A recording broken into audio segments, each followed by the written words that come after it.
উত্তর শিখ বাইতুল মামুর মডেল জামে মসজিদ মাঠ প্রাঙ্গণে আয়োজিত হযরত শাহজালাল রহমাতুল্লাহি আলাইহির যুব সংগঠন ও বাইতুল মামুর মডেল জামে মসজিদের উদ্যোগে নবম বার্ষিক সুন্নি মহাসম্মেলনের সম্মানিত সভাপতি, যিনি হচ্ছেন আমার অত্যন্ত প্রিয় ভাজন, দেওরা চিশতিয়া পাক দরবার শরীফের পীর সাহেব হুজুর, পীরে কামিল, পীরে তরিকত, রাহনুমায়ে শরীয়ত, আওলাদে ওলি, সুমধুর কণ্ঠের অধিকারী, সুন্নিয়তের নয়নমণি, পীরজাদা হযরত মাওলানা নাজিম আহমেদ চৌধুরী চিশতি সাহেব মাদ্দাজিল্লাহুল আলিয়া বারাকাল্লাহু ফি হায়াতিহি ওয়া ইলমিহি, জোরে বলেন আমিন।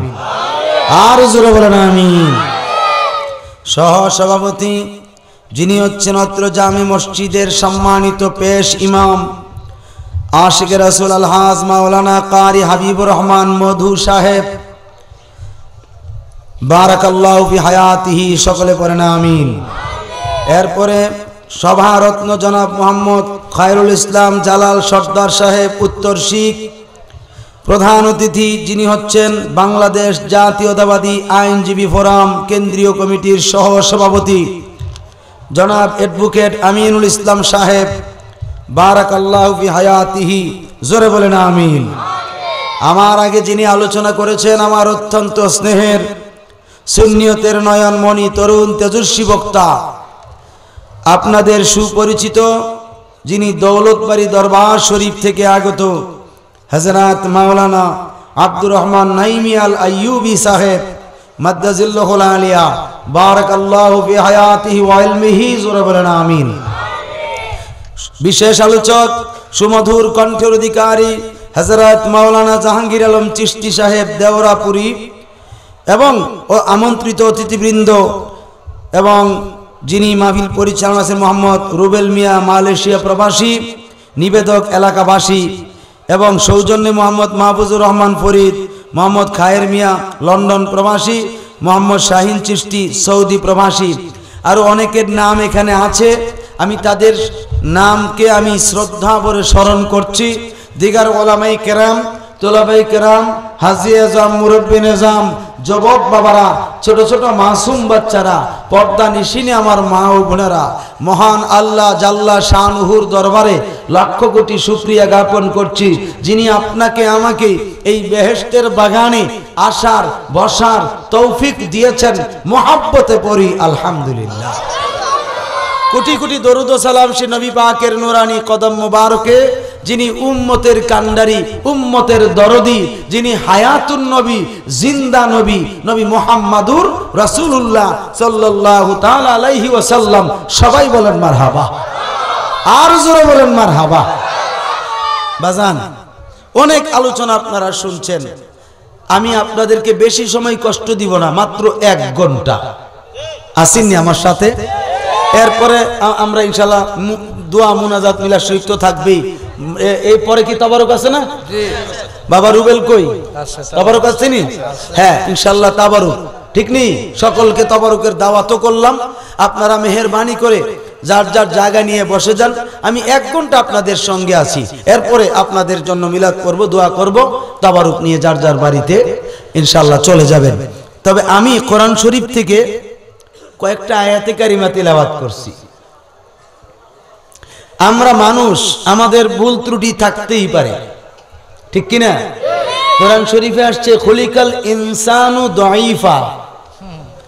আল্লাহ বলেন আমি মানুষকে দুর্বল করে সৃষ্টি করছি। কি করে? দুর্বল করে।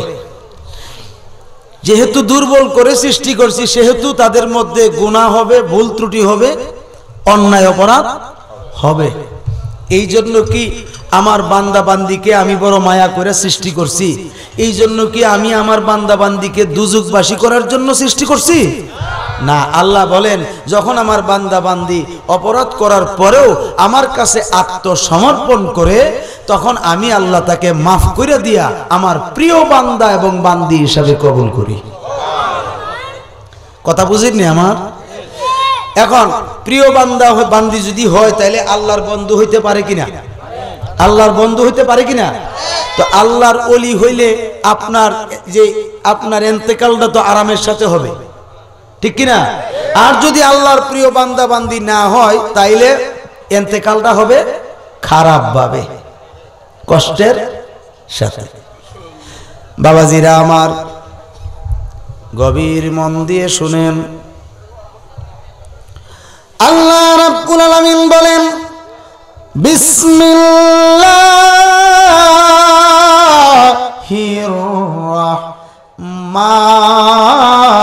রাহমানির রাহিম, ইয়া আইয়াতুহান নাফসুল মুতমাইন্নাহ ইরজিই ইলা রাব্বিকি রাদিয়াতাম মারদিয়া। আল্লাহ পাক বলেন, হে পবিত্র আত্মা, যে ব্যক্তি আল্লাহর ওলি হয়, আল্লাহর প্রিয় বান্দা এবং বান্দি হয়, তখন তাদের ইন্তেকালের সময় মালিকুল মউত আজরাইল যখন হাজির হয়, হাজির হইয়া বলে, হে পবিত্র আত্মা, হে পবিত্র রূহ, ইরজিই, তুমি প্রত্যাবর্তন করো, ফিরে যাও, ফিরে আসো, তুমি প্রত্যাবর্তন করো। অর্থাৎ তোমাকে যে আল্লাহ পাক এই দেহের ভিতরে প্রদান করেছেন, দিয়েছেন, এখন তুমি কি করো? অনেক দিন যাবত পর্যন্ত তার দেহের ভিতরে সেই কার্যক্রম তুমি করেছ, এখন সময় শেষ হয়ে গেল, এখন তুমি একটা কাজ করো, আল্লাহর হুকুমে আমি আসছি তোমাকে নেওয়ার জন্য, তুমি আল্লাহর দিকে প্রত্যাবর্তন করো, রবের দিকে, তোমার রবের দিকে, তোমার প্রতিপালকের দিকে প্রত্যাবর্তন করো। এই কথা বলার পরে, ও আমার বান্দারা, আর ও আমার বাবাজিরা, ও আল্লাহর বান্দারা, খুব খেয়াল করে শুনবেন। যখন এই কথাটা বলে দেয়, তখন রূহটা এই দেহের ভিতরে বিভিন্ন জায়গায় দৌড়াদৌড়ি, ছোটাছুটি করতে শুরু করে দেয় বাঁচার জন্য। বলে কি, আমি তো আদম সন্তানের ভিতরে প্রবেশ করছি, বের হওয়ার জন্য না, আমি তো বড় শান্তিতে আছি, আরামে আছি, তুমি কেন আমাকে বের করে নিয়ে যেতে আসছো? এবার আজরাইল বলে, তুমি তো বের হইতে চাইছো না, এটা তো সত্য, এই জন্য তো আল্লাহ পাক আমাকে তোমাকে বের করার জন্য অস্ত্র হিসাবে ব্যবহার করেছেন। আল্লাহর হুকুম নিয়ে আমি এসেছি, তুমি যদি সহজে বের না হও, তাইলে আমি তোমাকে নেওয়ার জন্য যেই কোনো রাস্তা অবলম্বন করব। হাদিস শরীফে আসছে, ওই মানুষটা যখন সোজা হয়ে শুয়ে থাকে, শুয়ে থাকার পরে ৭০,০০০ ফেরেশতা এই মানুষটারে সাফা দিয়া ধরে, সাফা দিয়া ধরার পরে রে মানুষটার নড়াচড়া করতে পারে না, তখন আর শক্তি কাটাইতে পারে না। তখন আজরাইল আলাইহিস সালাম এই রূহটারে কবজ করতে গিয়া আঙ্গুলের, পায়ের বৃদ্ধা আঙ্গুলের নখের গোড়া থেকে নয়, আঙ্গুলের মাথা থেকে শুরু করে এইভাবে সিফা শুরু করে, সিফতে সিফতে সিফতে সিফতে যখন এই রূহটারে বের করার জন্য আস্তে আস্তে করে সিফতে শুরু করে, তখন এই রূহটা বাঁচার জন্য যাইতে যাইতে বিভিন্ন জায়গায় বলায়ন করার চেষ্টা করে, সেখান থেকেও আর বাঁচতে পারে না। আজরাইল আলাইহিস সালাম এই মানুষটার রূহটা যখন বের করে নিয়ে যায়, নেওয়ার পরে তখন এই আজরাইল আলাইহিস সালামের কাছে দুই দল ফেরেশতা থাকে। একদল ফেরেশতা হইল ইল্লিনের যাওয়ার জন্য, আরেক দল ফেরেশতা হলো সিজ্জিনে যাওয়ার জন্য। এই দুই দল ফেরেশতার হাতে দুইটা রুমাল থাকে, একটা সুগন্ধিযুক্ত রুমাল, আরেকটা হচ্ছে দুর্গন্ধযুক্ত রুমাল। যেই ব্যক্তি আল্লাহর প্রিয় বান্দা বান্দি, যেই ব্যক্তি আল্লাহর প্রিয় ওলি, ওই ব্যক্তির কাছে আজরাইল আলাইহিস সালামের রূহটা যখন ডাক দেয়, পবিত্র আত্মা বের হয়ে আসো, তখন সঙ্গে সঙ্গে আনন্দের সাথে আজরাইল আলাইহিস সালামের কাছে বের হয়ে আসে। আর যেই ব্যক্তি আল্লাহ রসুলের নাফরমান, ওই রুহু বের হইতে চায় না, তখন তার এমন ভাবে সিপ্পা বের করে, যে কেমন ভাবে সিপ্পা দেখেন বাবারা, ওই সিপতে গিয়া যে কষ্টটা হয়, এই কষ্টের ব্যাখ্যা দিছেন দয়াল নবীজি। হাদিস শরীফে আসছে, জীবন্ত ছাগল বা বকরির পিছনের পায়ের সঙ্গে রশি লাগায়া উপরের দিকে টানায়া জীবিত অবস্থায় পায়ের গোড়ালি থেকে ওই যে চামড়াটা যখন ছুরি দিয়া খসায়া খসায়া খুলে, এই খোলার সময় এই ছাগলটার যে রকম কষ্ট হয়, এর চাইতে কোটি কোটি গুণ বেশি কষ্ট হয় ওই আল্লাহ রসুলের নাফরমানের রুহুটা কবজ করতে। আমার বাবারা, এখনো সময় আছে, পরিবর্তন হইয়া চলার দরকার। কারণ আজরাইলের কষ্ট থেকে বাঁচতে হইলে আপনাকে ইমানদার এবং নেককার হইয়া চলতে হবে। কথা কোন ঠিক কিনা? আপনাকে আমাকে ইমানদার হইয়া নেককার হইয়া চলতে হবে, তাইলে আজরাইলের হাতে আমরা শান্তিতে মরতে পারবো। বন্ধু, ওলিদের মরণ এইভাবে হয়, আল্লাহর ওলিদের মৃত্যুটা এইভাবে হয়, তারা ঘুমায়া যায়। অর্থাৎ শিশু বাচ্চা যেমন মায়ের স্তন টানতে টানতে কুলে ঘুমায়া যায়, আল্লাহর ওলিগণ ইমানদার নরনারীগণ শিশু বাচ্চার মতো ঘুমায়া যায়।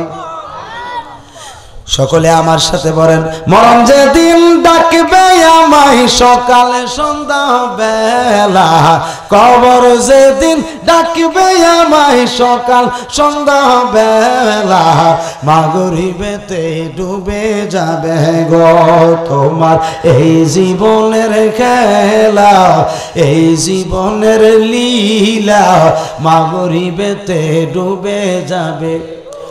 বলেন, কবর যেদিন ডাকবে আমায় সকাল সন্ধ্যা বেলা, মরণ যেদিন ডাকবে আমায় সকাল সন্ধ্যা বেলা, মাগরিবেতে ডুবে যাবে গো তোমার এই জীবনের খেলা, মাগরিবেতে ওগো ছেলে মেয়ে কাঁদবে বসে তোমার শিয়র, বাবা তুমি কথা বলো গো। ওগো ছেলে মেয়ে কাঁদবে বসে তোমার শিয়র, মাগো তুমি কথা বলো গো। কত আদর যত্ন করিয়া দুধ কলা খাওয়ায়া, এখন তুমি কোথায় চলছ গো? মরণ যেদিন ডাকবে আমায় সকাল সন্ধ্যা বেলা, মরণ যেদিন ডাকবে তোমায় সকাল সন্ধ্যা বেলা, মাগরিবেতে ডুবে যাবে গো তোমার এই জীবনের খেলা, এই জীবনের খেলা, মাগরিবেতে। বড়ই পাতা গরম জলে কুশল করায়া, তিনখান কাপড় পরাই দিবে গো। ঠিক নি বাবারা? বড়ই পাতা গরম জলে গোসল করায়া, পাঁচখান কাপড় পরাই দিবে গো তোমায় জনমের লাগিয়া, জনমের লাগিয়া, মাগরিবেতে ডুবে যাবে গো। মরণ যেদিন ডাকবে আমায় সকাল সন্ধ্যা বেলা, কবর যেদিন ডাকবে আমায় সকাল সন্ধ্যা বেলা, মাগরিবেতে ডুবে যাবে গো তোমার এই জীবনের খেলা, মাগরিবেতে ডুবে। একটা জবান বন্ধ রাখবেন না, চিৎকার দিয়ে বলেন আল্লাহু আকবার। মুহাব্বতে বলেন ইয়া রাসূলুল্লাহ, আওয়াজ করে বলেন ইয়া ওলি আল্লাহ। এই আমার বাবাজিরা রে,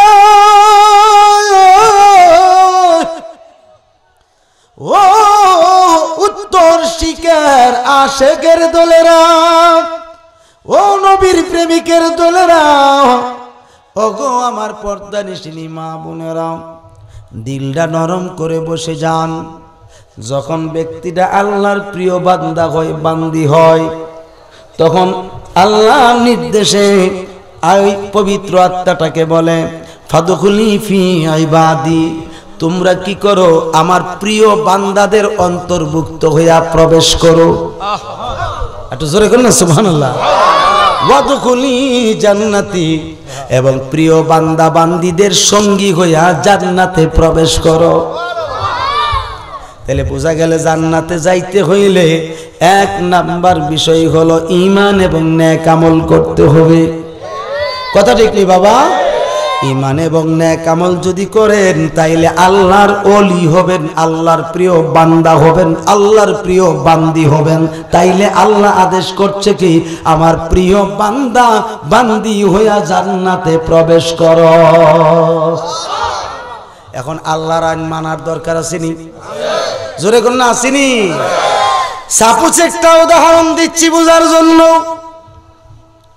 আমাদের দেশে অনেক পীরের মুরিদ আছে না নাই?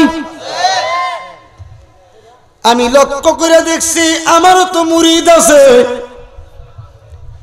পীরের যেমনি ভাবে মান্য গণ্য করে মুরিদে চলে, এইভাবে যদি আমার আল্লাহ রসুলকে মান্য চলতো তাইলে আমার মনে হয় পীরের জীবন সার্থক হইতো। কথা ঠিক নি বাবা? কারণ আল্লাহর আইন না মান্না পীরের আইন মানবেন কেমন করে?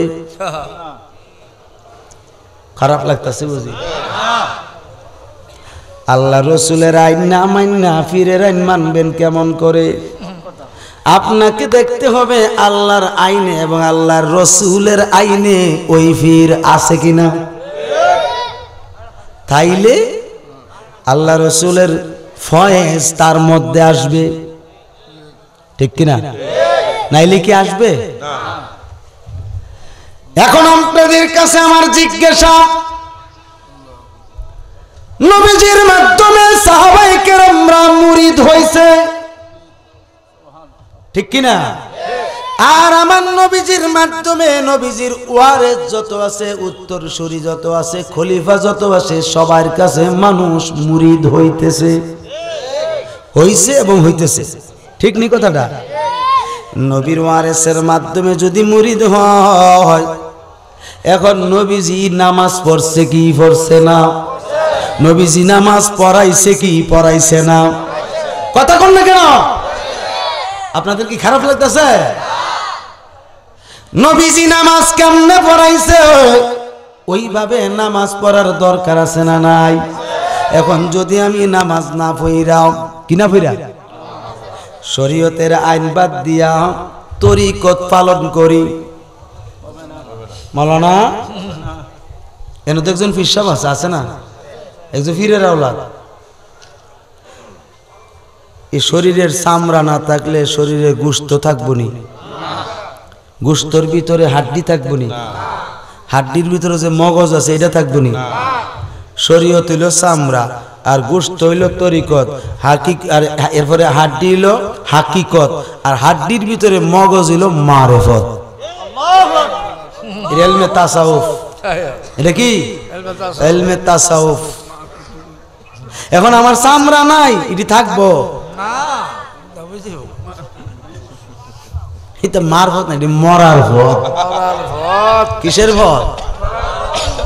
আমার আর দাওয়াত দিত না। আমি কি সত্য কথা কইতেছি না?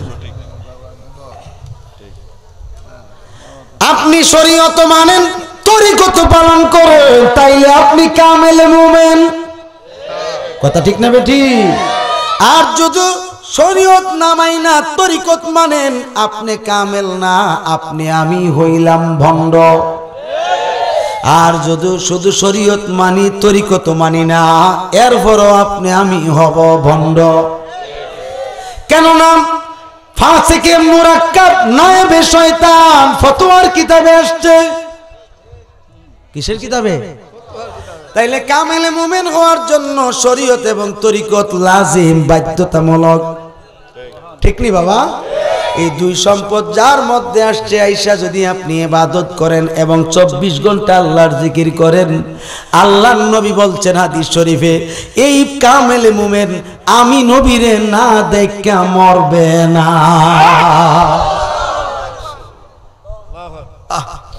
তোমায় কেমনে পাবো বলো না ইয়া রাসূলুল্লাহ, তোমায় কেমনে পাবো বলো না ইয়া রাসূলুল্লাহ, দেখিতে কত দিন বাকি, দেখিতে কত দিন বাকি, বলো না ইয়া রাসূলুল্লাহ, বলো না ইয়া রাসূল।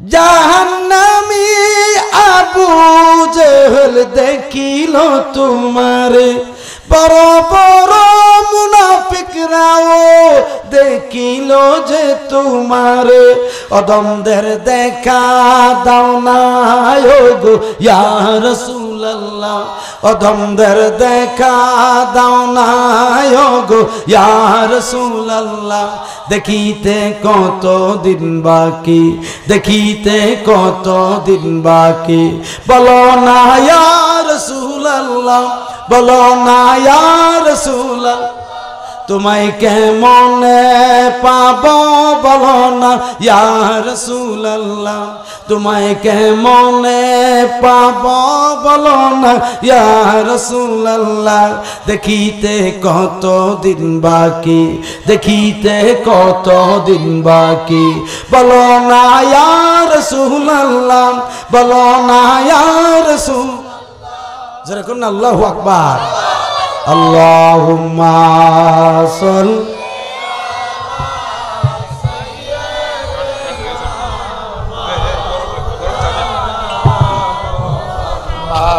ওয়া আলা আলিহি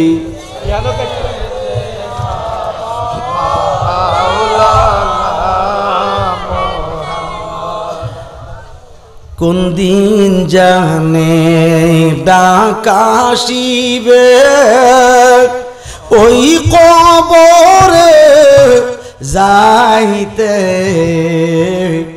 আপন পোশাক খুলে খুলে সাদা কাপড় পরিতে, আল্লাহুম্মা সাল্লি, মাশাআল্লাহ জোরে জোরে বলেন,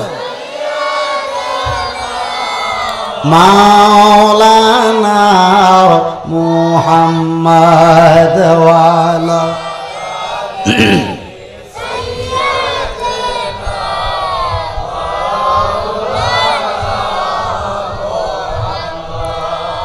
ডানে মাটি বামে মাটি, মাটির হবে বিছানা, উপরেতে বাঁশের সানি, এই তো কবরের নমুনা, আল্লাহুম্মা সাল্লি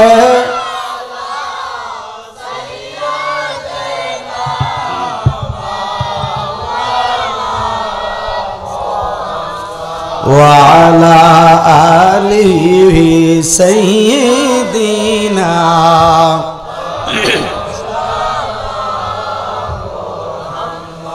আমার ভাইয়েরা খুব মনোযোগ, যে ব্যক্তি নেককার থাকে, ইমানদার এবং নেককার থাকে, তার কাছে আজরাইল আইসা অনেক ভয় পায়, বলেন না সুবহানাল্লাহ। তার একটা প্রমাণ দিচ্ছি, কিতাবের নাম তাফসিরে রুহুল বায়ান শরীফ, লিখেছেন আল্লামা ইসমাইল হাক্কি ওয়াল হানাফি ওয়াল বুরুজি, বলেন না সুবহানাল্লাহ। এই কিতাবের যিনি মুসান্নেফ ছিল আজ থেকে 850 বছর আগে, 600 বছর আগে, 850 বছর আগের সেই মুসান্নিফ আল্লামা ইসমাইল হাক্কি ওয়াল হানাফি, যার তফসিরের ক্ষেত্রে জগৎ বিখ্যাত তফসির রুহুল বায়ান শরীফ 10 খণ্ড কিতাব। কয় খণ্ড? এই 10 খণ্ড কিতাবের আহারে পরিষ্কারভাবে হযরতে খাতুনে জান্নাত ফাতেমাতুজ জোহরা রাদিয়াল্লাহু তাআলা আনহার দরবারে আসছে মালিকুল মউত আজরাইলকে আল্লাহ পাঠাইছেন তিনার রূহ কবজ করার জন্য। যুবক বাবারা, আব্বাজিরা কই যাইতেছ? বাবা মরণের কথা ওয়াজ করতেছি, বাবা কবরের ওয়াজ করতেছি। আব্বা তোমরাও তো যাইবে, আমিও তো যাওয়ান লাগবো, ঠিক নিও। গরিব বলো, ধনী বলো, আর একেবারে নেহায়েত শিল্পপতি বলো, নেহায়েত, বুঝছেন? শিল্পপতির কি কইছি? নেহায়েত শিল্পপতি।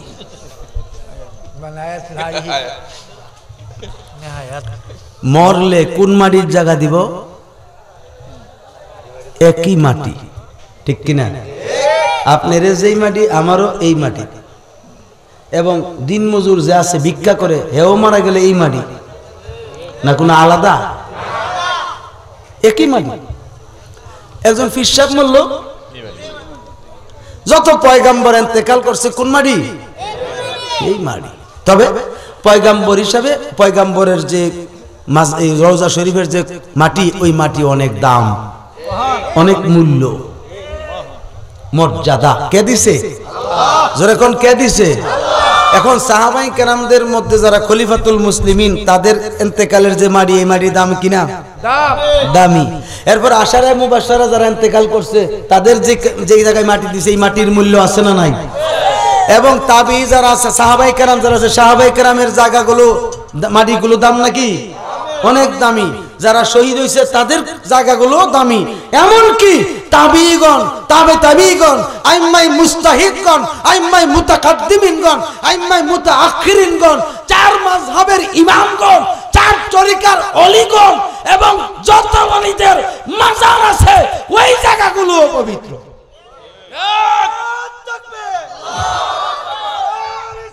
ইয়া রাসূলুল্লাহ, ইয়া ওলি আল্লাহ, ইয়া রাসূলুল্লাহ, চিশতি, ইয়া হায়দারি, আমরা আছি সেখানে, সুন্নি উলামায়ে কেরাম যেখানে, আমরা আছি সেখানে, আহলে সুন্নাত ওয়াল জামাত জিন্দাবাদ, পীর মুফতি জসিমউদ্দিন মুজাহিদিন সাহেব জিন্দাবাদ।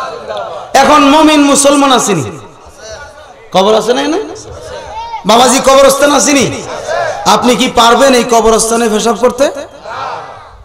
কেন? এটা তো মাটি, ওই পারবেন? এত বড় হিম্মত আল্লাহ রাসূল দেয় না আপনাকে। আপনি প্রস্রাব করার জন্য আলাদা জায়গা করতে হয়, সেটা মাটিয়ে গ্রহণ করে, ঠিক কিনা? কিন্তু কবরস্থান পবিত্র জায়গা। এই পবিত্র জায়গাতে আপনিও, আপনার দাদা গেছে, আপনার দাদি গেছে, আপনার বাবা গেছে, আপনার মা গেছে, আপনার চাচা চাচি, আপনার বংশকুলে কবরে গেছে, আপনিও এই কবরে যাওয়া লাগবে, ঠিক কিনা বলেন? আমিও এই কবরে যাওয়া লাগবে। এই জন্য এটা পবিত্র বাসস্থান, এটা কিয়ামত পর্যন্ত আবাদুল আবাদ থাকতে হবে। এই জন্য এই জায়গাতে প্রস্রাব করতে পারবেন না। প্রস্রাব পায়খানা করলে আল্লাহ রাসূল সহ্য করবে না, ঠিক কিনা বলে?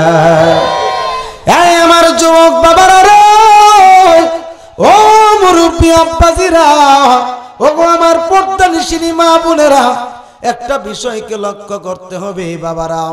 মালিকুল মউত আজরাইল কারো কাছে চিঠিপত্র দিয়ে আসে না, কার কাছে চিঠিপত্র দিয়ে আসে না, কিন্তু আল্লাহর ওলিদের কাছে, যেই ব্যক্তি আল্লাহর ওলি হইয়া যায়, আল্লাহর ওলিদের কাছে 3 মাস আগে, 2.5 মাস আগে একটা এলহাম দেয় আল্লাহ তাআলা।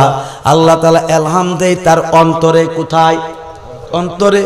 এই এলহামদার মানে হচ্ছে তখন এই আল্লাহর ওলি বুঝতে পারে আমার যাওয়ার টাইম হয়ে গেছে, অল্প সময় মনে হয়ে আছে, আমার এইবার ওসিয়তগুলো করতে হবে, নসিহতগুলো করতে হবে। তখন আল্লাহর ওলি নিজের এই আভাসটা পাওয়ার পরে সকলের কাছে ডাইকা ডাইকা বলে, আমার যখন ইন্তেকাল হয়ে যাবে, এমুক জায়গায় আমাকে দাফন করবা, এমুক জায়গায় নিয়ে আমার জানাজার লাশটা রাখবা, একজন আয়সা অন্য জায়গা থেকে আয়সা অথবা অন্য একজন ব্যক্তি আয়সা আমার জানাজা পড়াইব, তোমরা কেউ কিন্তু পড়াইতে পারবা না। অথবা বলে আমার বড় ছেলে আছে আলেম মানুষ, এই আলেমে আমার জানাজা করবে, অথবা আমার ছোট ছেলে আলেম, এই ব্যক্তিরা আমার জানাজা করবে। এইভাবে আল্লাহর ওলি গণসিয়ত করে। কেন করে? তাদের অন্তরে সাড়া দেয় যে আমি আর বেশি দিন থাকবো না। এটা এলমে তাসাউফের মাধ্যমে বুঝতে পারলাম আল্লাহর ওলিদেরকে আল্লাহ পাক এলহাম দিয়া এমন সম্মান করে, ঠিক কিনা? কিন্তু নবী রাসূলদের কাছে আমার আল্লাহ সংবাদ জানায়া দে, এ বন্ধু, ও আমার খলিল, ও আমার নবী, আপনার কাছে এমন দিন মালিকুল মউত আজরাইল যাবে, আপনি প্রস্তুত থাকবেন। কি থাকবেন? প্রস্তুত থাকবেন। কিন্তু হযরতে মুসা আলাইহিস সালামের ব্যাপারে একটা অন্যরকম ঘটনা ঘটে গেছে। আল্লাহ পাক ইচ্ছা করে করছেন। কেমন করে দেখেন বন্ধু, আজরাইল বলেন, ফেরেশতা বলেন, সকল ফেরেশতাদের চাইতে কিন্তু শক্তি বেশি হচ্ছে নবুয়তের শক্তি। কারণ নবুয়তের কুওয়াত, এটার শক্তি বেশি। তার প্রমাণ তাফসীরে জালালাইন শরীফে আল্লামা জালালউদ্দিন সিয়ুতি রহমাতুল্লাহি আলাইহি, আমি কিন্তু ওই কথাটাকে ফেলে দিয়ে আসছি, আমি আবার যাব ওই জায়গায়। কথাটা মনে আসেনি কোন জায়গায়?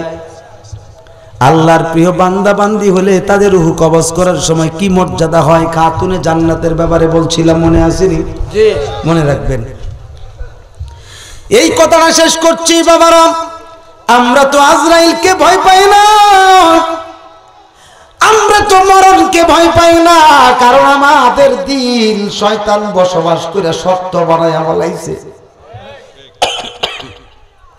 শক্ত বানায়া ফেলাইছে দিল।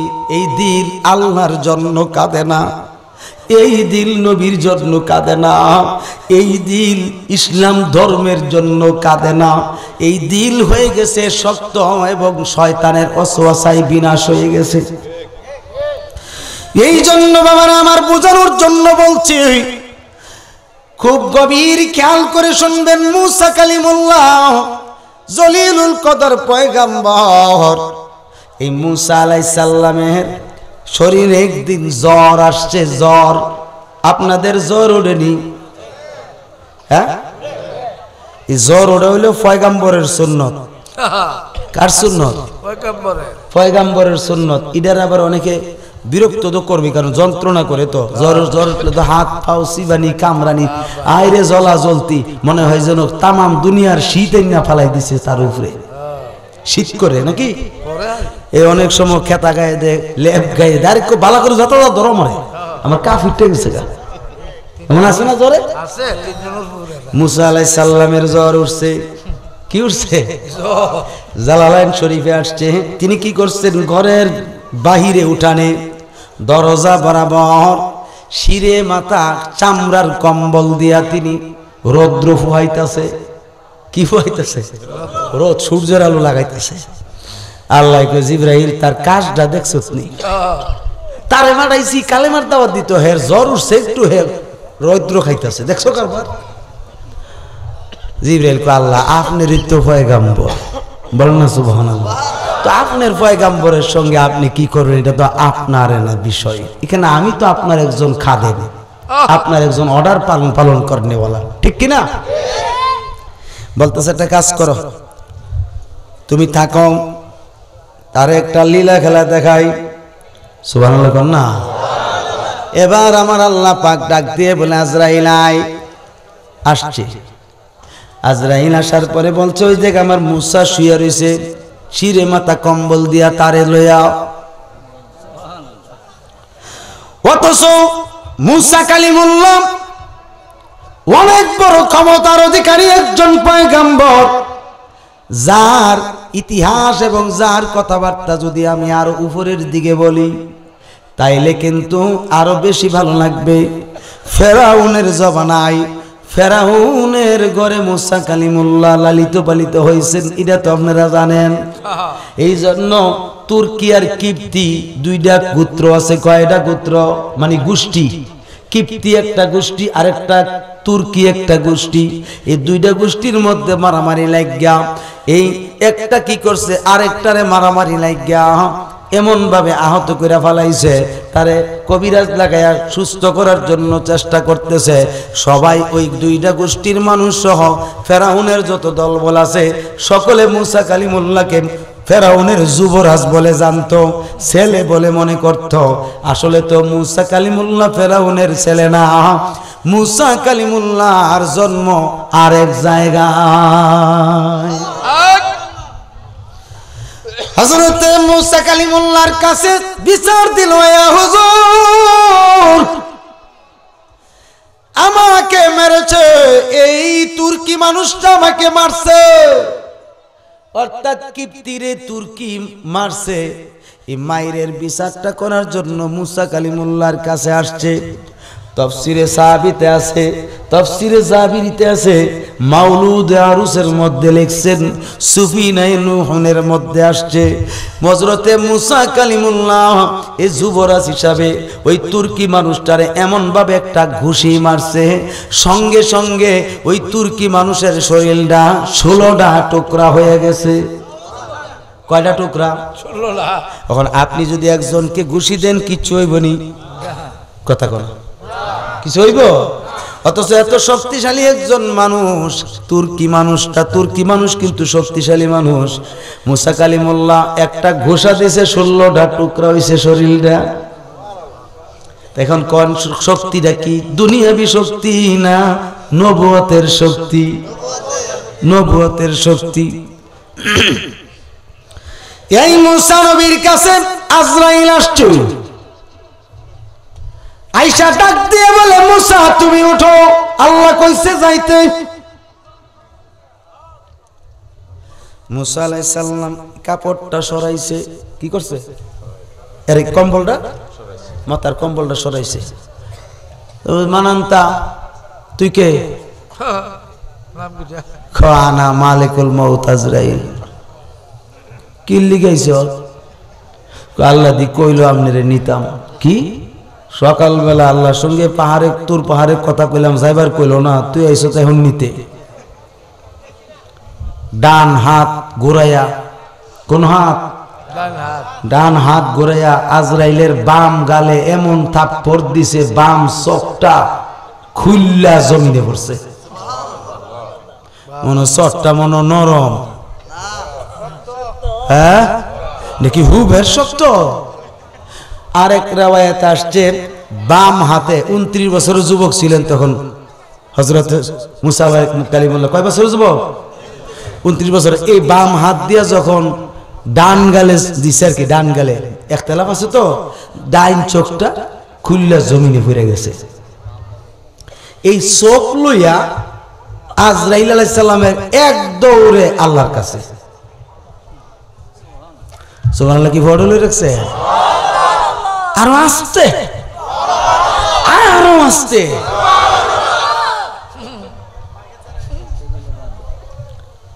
বাবা বাম হাত দিয়ে সর্দা কি করছে? ডাইন চোখ। আপনারা মনে করেন বলে ভালো হয়েছে, ডাইন চোখ কানা, রোহটা নিতে আইলি ঘুরে ডাইন দিকে খারিত, দেখতো না, নিতেও পারতো না। না, এই ডাইন চোখটা লইয়া আল্লাহর কাছে। আল্লাহকে কিরে? আল্লাহ এটা একটা কাজ হইল। কি করছো? কস না। আল্লাহ তুমি পাঠাইছো মুসারে আনতাম, আমি গিয়ে কইছি হে রেডি তো, হে যদি আমারে সর মারে, আমি কে আজরাইল? সর তো হুবের সর, আমার ডাইন চোখ খুলে লইছে।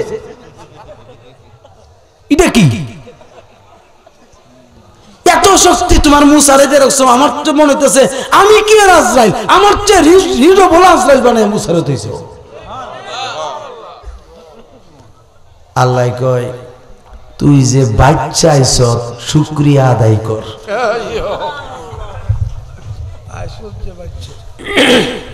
আল্লাহ কি থাকো রে, আমি বাচ্চা আইছি মানে? না, তুই যে বাচ্চা আইছ শুকরিয়া আদায় কর। সঙ্গে সঙ্গে আজরাইল আলাইহিস সালাম আল্লাহর কুদরতি কদমে সেজদা দিয়া শুকরিয়া আদায় করছে। কি দিয়া? সেজদা দিয়া।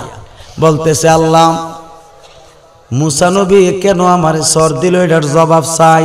আমি কিন্তু এখন গিয়া লইয়ামু। আল্লাহ বলেন, এই আজরাইল, তুমি তো জানো আমার মুসা পয়গাম্বর হলো রাগী পয়গাম্বর এবং জলিলুল কদর পয়গাম্বর। আমার এই মুসা কাছে তুমি গেছো, ভালো কথা, সালাম দিছনি?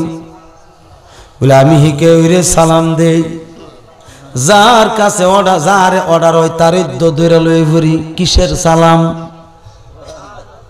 এই জন্যই তো তোরে রুহুডা রাখছে না, খালি তোর রুহুডা রাখার বাকি আছে, তোরে শহর আইক্কা দিলইলে।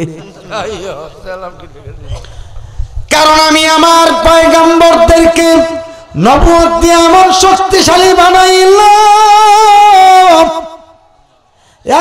আজরাইল, তুই কি শক্তিশালী? সমস্ত ফেরেশতাদের চাইতে কোটি কোটি গুণ শক্তিশালী আমার পয়গাম্বরগণ।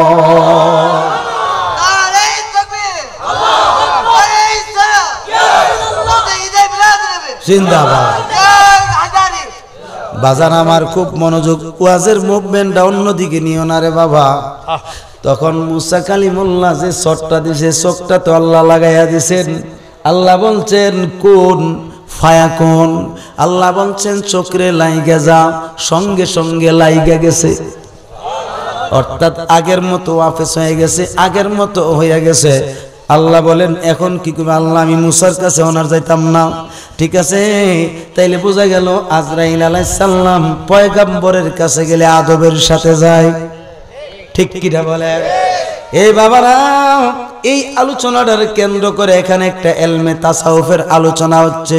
খাতুনে জান্নাত ফাতেমাতুজ জোহরা রাদিয়াল্লাহু তাআলা আনহার আলোচনাটা শেখা রুহুল বায়ান শরীফের মধ্যে আসছে। আজরাইল আলাইহিস সালাম খাতুনে জান্নাতের রূহ কবজ করার জন্য আসছে। খাতুনে জান্নাত তো একজন নারী, আপনি হইলেন পুরুষ অথবা মাওলা আলী পুরুষ, তিনি স্ত্রী। খাতুনে জান্নাত হচ্ছে একজন নারী। বাজান, নারীর কি শক্তি, নারীর কি পাওয়ার, আমরা দেশের মহিলারা তো সেটা জানে না, ও ঠিক মতো বুঝে না। কিন্তু পুরুষের শক্তি নারীরা ভালো করে জানে এবং বুঝে। ঠিক কিনা কন?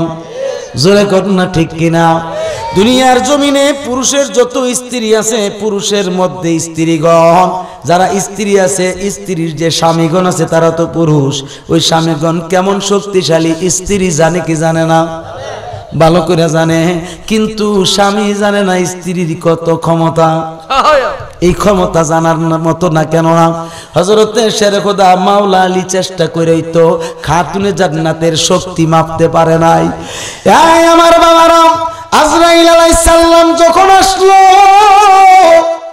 তখন আজরাইল আলাইহিস সালাম খাতুনে জান্নাতের শরীরে হাত লাগাইতে পারছে না। কেননা খাতুনে জান্নাতের শরীরের সমস্ত শরীরের অন্তর সহ এবং পশমের গোড়ায় গোড়ায় আমার আল্লাহর নামের জিকির, আমার আল্লাহ নামের জিকিরের হজবার হালতে তিনি আছেন। হযরতে আজরাইল আলাইহিস সালাম স্পর্শ করতে পারতেছে না। আজরাইল আলাইহিস সালাম দাঁড়ায়া রইছে। এই দিক দিয়ে সময়টা আস্তে আস্তে করে অতিবাহিত হতে যাচ্ছে। যেই সময়ে খাতুনে জান্নাতের রূহ কবজ করার কথা, ওই সময়টা অতিক্রম করে ফেলছে। আমার আল্লাহ ডাক দিয়ে বলে, আজরাইল, কি ব্যাপার? আমার দয়াল নবীর কন্যার রূহ কেন তুমি আনতে পারছো না? ফাতেমার রূহ কেন তুমি আনতে পারতেছো না? তার কারণটা কি? বলতেছে, আল্লাহ কেমন করে আনব? ফেরেশতা নিয়ে তো দাঁড়ায়া রইছি, সত্য স্পর্শ তো আর করতে পারি না। কেননা তোমার নামের জজবা খাতুনে জান্নাতের সমস্ত শরীর এবং পশমের গোড়ায় গোড়ায় এমন কোনো অঙ্গ নাই, এমন কোনো অংশ নাই যেই জায়গার মধ্যে তোমার নামের জিকির না।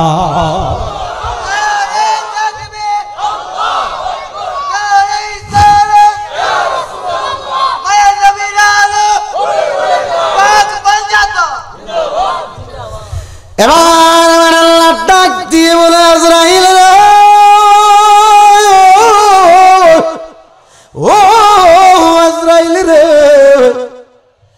তুমি একটা কাজ করো, তুমি ফিরে চলে আসো। আমি খোদার কুদরতের মাধ্যমে ফাতেমার রূহ কবজ করব। খাতুনে জান্নাতের রূহ কবজ করবেন আল্লাহ কুদরতি ভাবে। এই কথা আজরাইলকে বলছেন, আজরাইল চলে গেল। রুহুল বায়ান শরীফে আসছে ফাকাবাজাতাল্লাহু রূহাহা। তখন এই খাতুনে জান্নাতের এই রূহ মুবারক আমার আল্লাহ কুদরতি ভাবে কবজ করেছে।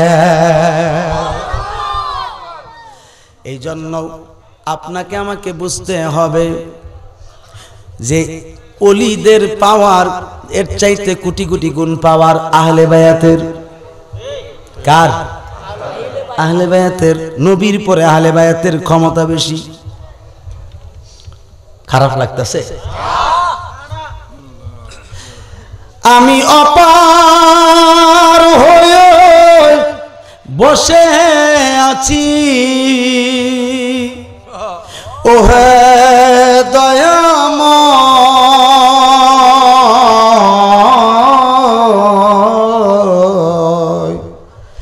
পারে লয়ে যাও আমায়। কষ্ট হইতেছে বুঝতে? বলেন আমার সাথে, আমি অপার হয়ে বসে আছি, ওগো দয়াময়,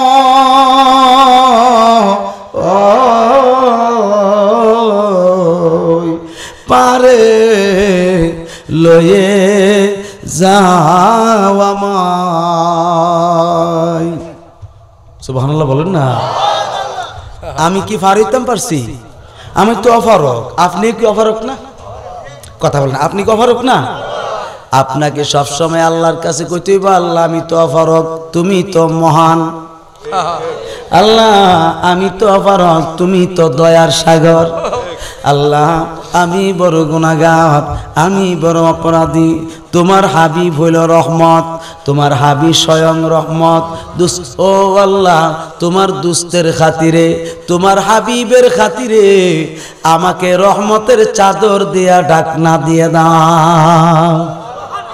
আল্লাহ দিতে পারে কি পারে না? জোরে জোরে কন্যা পারে কি পারে না? বিশ্বাসে খোদা মিলে তর্কে বহুদূর, ঠিক নেই? যদি কোনো মানুষ মনে করে যে আমি বড়, আমি ক্ষমতাশালী, আমার কেমনে মারে দেখবো, সবচেয়ে বড় ভুল, ঠিক নেই বাবা? মনে করতে হবে আমি বড় নগণ্য। আল্লাহ আমি তোমার বান্দাদের মধ্যে সবচেয়ে বড় নগণ্য। আল্লাহ আমার আমল নাই, কালাম নাই, কিচ্ছু নাই। মাবুদ আমি বড় গুনাহগার, নালায়েক, আমার সমস্ত অঙ্গ প্রত্যঙ্গে গুনার গুনাহ। আল্লাহ এই গুনাহ করেও তো চেষ্টা করতেছি তোমার বন্দেগী করার জন্য, তোমার দাসত্ব করার জন্য, তোমার দাসীগিরি করার জন্য অনেক চেষ্টা করতেছি গো আল্লাহ। দয়া করে তোমার হাবিবের দয়ার উসিলায়, তোমার হাবিবের উম্মত হিসাবে আমি গুনাহগারকে, আমি অযোগ্য মানুষটাকে তোমার রহমতের দয়া দিয়া মাফ করে দাও। আমার আল্লাহ মাফ করতে পারে কি পারে না? আরো জোরে কন্যা পারে কি পারে না? আমার আল্লাহ হচ্ছেন দয়ার সাগর, ঠিক নি? এই জন্য আমার সাথে সকলে পড়েন, তুমি রহমান, তুমি মেহেরবান, তুমি রহমান, তুমি মেহেরবান। অন্ধ গাহে না শুধুই তোমারি গুণগান, বুঝেও বুঝে না তব শান। তুমি রহমান, তুমি মেহেরবান। কখনো তোমাকে যদি ভুলি, শাফায়াতের বালি নিও কাঁধে তুলি। দয়া করো দয়াল আমায়, দয়া নাই ও গো দয়াবান তুমি রহমান তুমি মেহেরবান। একটা জবান বন্ধ রাখবেন না, চিৎকার দিয়ে বলেন আল্লাহু আকবার। মোহাব্বতে বলেন না ইয়া রাসূলুল্লাহ, আওয়াজ করে বলেন ইয়া ওয়ালি আল্লাহ। এই আমার আব্বাজিরা খুব মনোযোগ, আমার আপনার নূর নবী মুহাম্মদুর রাসূলুল্লাহ সাল্লাল্লাহু তাআলা আলাইহি ওয়াসাল্লামার ইন্তেকাল মুবারকের পূর্বে হযরতে আম্মা জান আয়েশা সিদ্দিকা রাদিয়াল্লাহু তাআলা আনহার হুজরা শরীফে যখন নবীজি আম্মা জান আয়েশা রাদিয়াল্লাহু তাআলা আনহার সিনা মুবারকের উপরে নবীজির পিঠ মুবারক লাগায়া নবীজির মাথা মুবারক কানা এই জায়গায় রাখছেন, রাইখা আম্মা জান আয়েশার সঙ্গে এইভাবে হেলান দিয়া দুই খানা পা মুবারক লম্বা করে রাখছে। এই পা মুবারক লম্বা করে রাখছে। আমার আব্বাজিরা, আজকে আমি আপনাদের এখানে আসছি, কালকে আবার নাও আসতে পারি, অথবা কোনো সময় আবার আপনারা আমাকে নাও দেখতে পারেন, কারণ আমারও তো মরণ হইতে পারে। কথা কর না কেন এ বাজান? এই জন্য হাদিস শরীফ আসছে উম্মত সব সময় বেশি বেশি করে সাদা পোশাক পরবা। এমন জায়গায় তোমার মরণ হইতে পারে, সেই জায়গাতে তুমি পোশাক পাইবা না, কাপড় না পাইতে পারো, তোমার সাদা রঙের পোশাকই যেন তোমার কাফন হইয়া যায়। তাই বন্ধু শামাইলে তিরমিজিতে আসছে এবং বুখারী মুসলিমের কিতাবুল লিবাসের ভিতরে আসছে আমার নবীর সবচাইতে পছন্দনীয় পোশাক মোবারক ছিল সাদা। এই জন্য আব্বাজিরা, আমরা হুজুররা যারা আছি, আলেম ওলামারা যারা আছি, বেশিরভাগ সময় সাদা পোশাক পরিধান করি, কেননা আমার নবীর পছন্দের পোশাক, উত্তম পোশাক সাদা পোশাক। ঠিক কিনা বলেন? নবীজি সবুজ রেশমি পোশাকও পরেছেন, এমনকি নবীজি জাফরান রঙের পোশাকও পরেছেন, অর্থাৎ কুসুম কালারের পোশাক বাদে, কুসুম কালারের পোশাক বাদে জাফরান রঙের পোশাক পরছেন, সেটা হচ্ছে আবার পরছেন কালো রঙের চাদর মুবারক নবী পরছেন, এমনকি লাল রঙের চাদর মুবারক পরছেন তো পরছেন। প্রত্যেকটা চাদর মুবারকে ডোরা কাটা দাগ ছিল। কি ছিল? ডোরা কাটা দাগ ছিল। বাবা শামাইলে তিরমিজি খুলে দেখেন নবীজি কিভাবে হাঁটতেন, কিভাবে খানা খাইতেন, কিভাবে কি কাজ করতেন, সবকিছু এই তিরমিজি শরীফের মধ্যে রয়েছে। বন্ধু, কেমনে নবীজি দাঁড়াইছেন, কিভাবে নবীজি অবস্থান করছেন, এমনি আমার নবীজি শুইছেন আরাম করার জন্য, কিভাবে আমার দয়াল নবীজি বৈশা বৈশা তালিম দিতে। আমার আব্বাজিরা, ও উত্তর শিখের বাবারা, ও যুবক বাবারা, মুরব্বী আব্বাজিরা, ও আমার বান্ধবের দলেরা, খুব মনোযোগের সাথে শুনেন, অনুরোধ করে বলতেছি, প্রেম নিয়ে বসেন। নবীজি এইভাবে যখন শুয়ে রইছেন, খাতুনে জান্নাত বাম দিক দিয়া মাথা মুবারক বরাবর বৈশা রইছে হযরতে শেরে খোদা মাওলা আলী রাদিয়াল্লাহু তাআলা আনহু। তিনি কি করছেন? চমৎকার ভাবে আমার নবীজির সামনে এইভাবে দাঁড়ায়া রইছেন, আদবের সাথে দাঁড়ায়া রইছেন। বন্ধুরে, ও আমার বাবাজিরা, খুব মনোযোগ দিয়া বৈশা যান। এমনি ভাবে যখন দাঁড়ায়া রইছে, সঙ্গে ছিল হযরতে সিদ্দিকা আকবর রাদিয়াল্লাহু তাআলা আনহু, আম্মা জান আয়েশা সিদ্দিকা রাদিয়াল্লাহু তাআলা আনহার হুজরা শরীফে। ও আমার বাবারা, আমাদের দেশে বিভিন্ন মানুষ, বিভিন্ন ওলামায়ে কেরামরা বিভিন্নভাবে আমার নবীজির উপরে তুহমত দিয়া কথা বলে। আমি তাদেরকে অনুরোধ করে বলবো, যদি তুমি নবী পাইতে হয় তাইলে নবীরে মোহাব্বত দিয়া কথা বলো। যদি তুমি নবীর সন্ধান হাসরের মাঠে পাইতে হয়, নবীজিরে ইজ্জত দিয়া কথা বলো, নতবা কিন্তু হাসরের মাঠে বিপদ আছে না নাই? এই জন্য বাবারা আমার, হুজুর পাকের সামনে এই দুইজন সাহাবী এমনি ভাবে দাঁড়ায়া রয়েছে, মনে হয় যেন বিরাট বড় একজন বিচারকের সামনে আসামি দাঁড়ানো। ঠিক কিনা বলেন? নবীজির চাইতে বড় বিচারক আর দুনিয়াতে কেউ আসেনি? বাজান কেউ আছে? নবীজির চাইতে বড় বিচারক আছে? আর কেউ নাই, কেউ নাই। নবীজির সামনে দুইজন আসামির মতো দাঁড়ানো, একজন আহলে বাইতের সদস্য, আরেকজন হলো খলিফাতুল মুসলিমিনদের মধ্যে শ্রেষ্ঠ খলিফা হযরত আম্মা জান আয়েশা সিদ্দিকা রাদিয়াল্লাহু তাআলা আনহা। তিনির কুল মোবারকে আমার নবী বিশ্রাম নিচ্ছে। এই দিক দিয়া হযরত ইমাম হুসাইন রাদিয়াল্লাহু তাআলা আনহু, তিনি তো আমার নবীজির বড় কলিজার টুকরা। তিনি আয়েশা আমার নবীর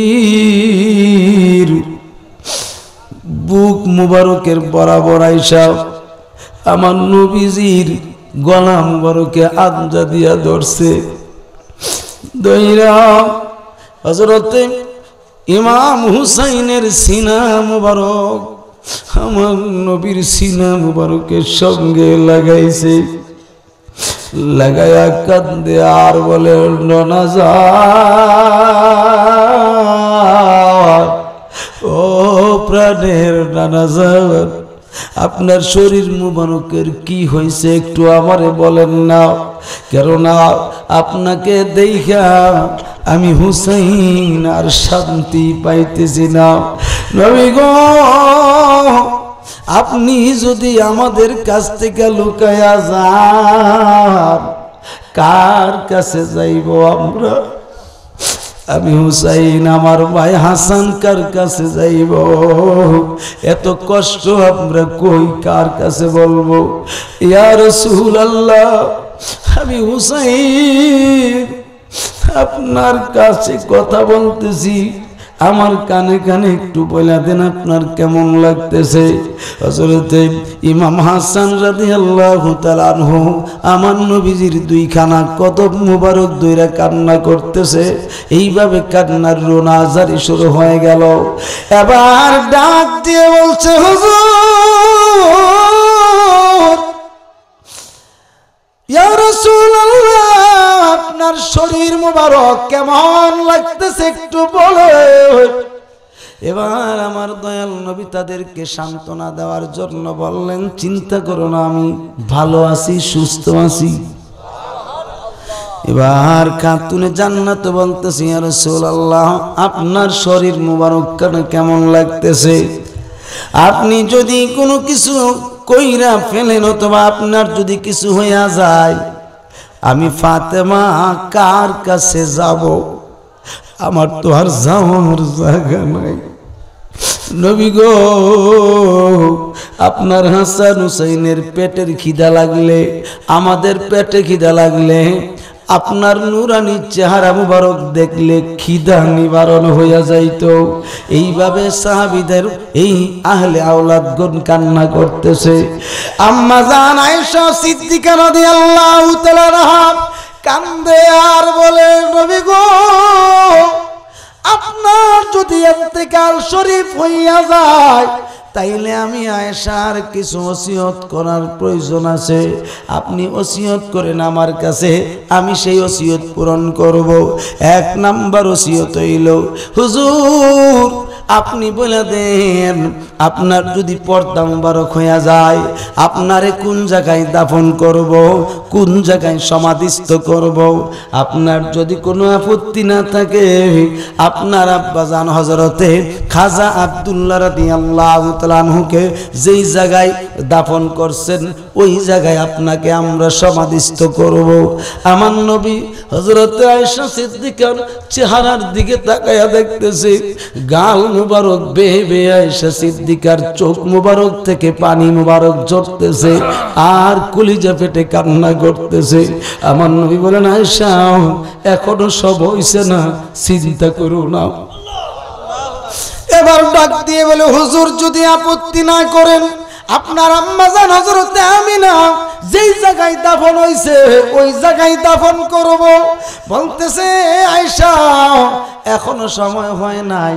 এরপরে বলতেছি ইয়া রাসূলুল্লাহ, আপনার যদি কোনো আপত্তি না থাকে, আপনি যাকে প্রথমে বিয়ে করেছিলেন হযরতে খাদিজাতুল কুবরা রাদিয়াল্লাহু তাআলা আনহা, আমার বড় বোন, হুজুর আপনি যখন খাদিজাকে হারিয়ে ফেলছিলেন তখন খাদিজার বিয়োগে অনেক কান্নাকাটি আপনি করেছিলেন, এবং এখনো মাঝে মধ্যে দেখছি আমি আমার মতো একজন সুন্দরী যুবতী স্ত্রী পাওয়ার পরেও আপনি প্রায় সময় খাদিজার কথা আমার সামনে স্মরণ করে কান্না করতেন। আপনার যদি কোনো আপত্তি না থাকে গো নবী, তাইলে খাদিজাকে যেই জায়গায় দাফন করা হয়েছে ওই জায়গায় আপনাকে সমাধিস্থ করা হবে। আমার নবী তাকায়া দেখতেছে আয়েশা সিদ্দিকার বুক ফেটে যাচ্ছে, কান্নার রোনাজারিতে তিনি মনে হয় এমন অবস্থা হইতেছে। এবার আমার নবী ডাক দিয়ে বলে, আবু বকর ও আলী রে, আমি নবী ওসিয়ত করতেছি তোমরা দুইজন শুনে রাখো, সকলে শুনে রাখো। আমি নবীর পর্দা হইয়া গেলে আমার আয়েশার হুজুরা হবে আমার জায়গা।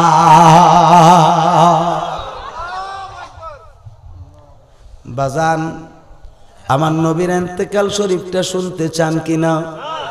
কে কে চান দুইটা হাত তুলে দেখান তো দেখি। সবাই চান? নারায়ে তাকবীর। এটা মানছি না বাবা, জোরে কর নারায়ে তাকবীর, নারায়ে রিসালাত। আহলে সুন্নাত ওয়াল জামাত, আহলে সুন্নাত ওয়াল জামাত। নামাজ রোজা যেখানে, মা বাবার খেদমত আছে যেখানে, আল্লাহর ওলিগণ আছে যেখানে, মিলাদ কিয়াম যেখানে, বোমাবাজি যেখানে নাই মিলে না। বাজান কষ্ট হইতেছে বাবারা আমার, আমার নবীর জন্য এমন মায়া লাগেনি আপনাদের? নবীর মহাব্বতে যদি আপনি এক ফোঁটা মাছির মাথা পরিমাণ চোখের পানি ফেলান, 7টা দুজখের আগুন নিভাইতে এক ফোঁটা পানি যথেষ্ট। আল্লাহর কাছে সবচেয়ে প্রিয় জিনিস হচ্ছে কান্দা, কান্নাকাটি করা। আপনার কান্না আসছে না, কান্নার বান করেন, মাফ করবেন কে? আল্লাহ বলেন ফালিয়াদহাকু কালিলাও ওয়া ইয়াবকু কাসীরা। তুমি কম কম করে হাসরে বান্দা বান্দি, বেশি বেশি করে কান্দো আমার দরবারে। তাহলে বোঝা গেল আমার আল্লাহর কাছে কান্না খুব পছন্দ। বাজান ঠিক নেই? এই জন্য অনুরোধ করব যুবক, ও মুরব্বী আব্বাজিরা, ও পর্দানিশিনী আমার মা বোনেরা, চোখের পানি ফালাইয়া জাহান্নাম নিবাইতে পারবেন, নতুবা আটলান্টিক মহাসাগরের পানি দিলেও জাহান্নাম নিবে না। ঠিক কিনা? আসেন এখন বাজান, নবীজির যদি ইন্তেকাল শরীফটা শুনতে চান, আমি আপনাদের সামনে ওয়াদা করতেছি, এই জায়গায় সবাই সাক্ষী আপনারা, 20 মিনিট পরে যদি আমি নবীজির বাকি আলোচনাটা করি, শূন্য যাইবেননি? হ্যাঁ, শূন্য যাইবেননি? তাহলে নবীজির ইন্তেকাল শরীফ আর আমরার ইন্তেকাল আকাশ পাতাল ব্যবধান, আকাশ পাতাল ব্যবধান। এই বিষয়টা শোনানোর জন্য আমি প্রস্তুত রয়েছি। এর আগে